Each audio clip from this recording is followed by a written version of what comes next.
जी हाँ दोस्तों, नमस्कार। तो सबसे पहले मैं अपने विद्वान साथियों को, विषय बहनों को, सभी विद्यार्थी गणों को बहुत बहुत तहे दिल से हार्दिक अभिनंदन एवं वंदन करता हूँ। विद्यार्थीगण आइए, जुड़ जाइए। आपका भाई, आपका दोस्त आप सभी लोगों के सामने मुखातिब होने आ चुका है।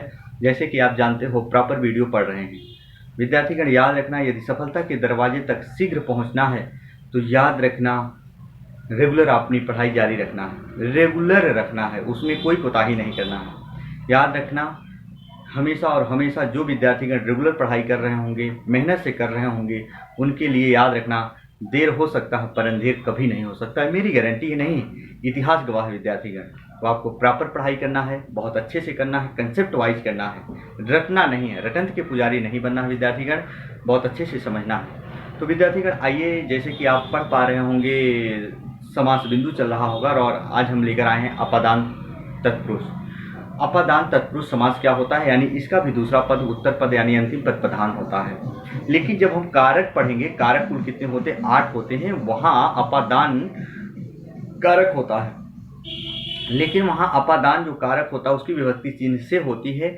जहां अलगाव का भाव प्रकट होता है, जुदाई का भाव प्रकट होता है, दो संज्ञा सर्वनाम पदों में तुलना का भाव प्रकट होता है, घृणा का भाव प्रकट होता है, भय का भाव प्रकट होता है, ईर्ष्या का भाव प्रकट होता है। हम कहते हैं जहां दो संज्ञा सर्वनाम पदों में तुलना का भाव प्रकट हो, वहां भी अपादान कारक होता है। लेकिन हम यदि तत्पुरुष की बात करें तो वहां से का प्रयोग होता है। आइए जरा हम देखते हैं विद्यार्थीगण, आज हम अध्ययन और अध्यापन करेंगे सभी लोग मिलकर। क्या अपादान तत्पुरुष और इसकी विभक्ति चिन्ह क्या होती है विद्यार्थीगण? से होती है। जैसे हम बात करें, दिया है जन्मांध। जन्मांध क्या होता है विद्यार्थीगण? जन्म से अंधा। जो हमारे घर परिवार में बच्चे जन्म लेते हैं, उनके पास जन्म से ही आंखें नहीं होती, उन्हीं को जन्मांध कहा जाता है, जन्म से अंधा। लेकिन मैंने कहा था मदांध, मद से अंधा, वो कर्ण तत्पुरुष होगा। याद रखना, मैंने बता दिया है।